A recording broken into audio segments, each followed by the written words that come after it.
Magandang umaga mga par. For this video, ito yung pamamaraan. Ito yung pamamaraan kung paano bunutin yung ngipin noong unang panahon na nasa ko dati. So ito, umuuga na po eh. So ang gagawin natin mga par, bunutin natin yung ngipin niya. Umuuga na kasi yung ngipin ng anak ko.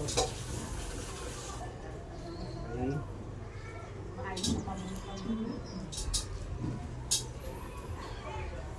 Ano, baby?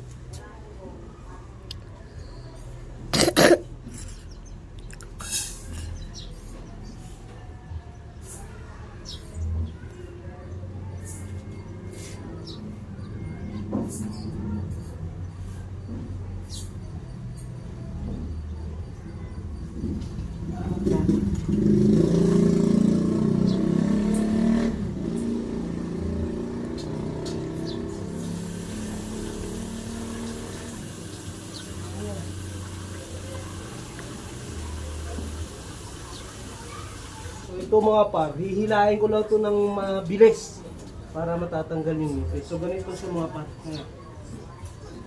Yan. Handa ko na yung tubig ha. Ganito sa mga par. Count, 1, 2, 3. Lapit mo. Lapit mo. Lapit mo. Lapit mo dito. Yan nga, lapit mo yung video. Dura mo muna. Tingin mo yung ngipin niya. Ha? Wala na mga par. Okay? Okay, sige. Thank you.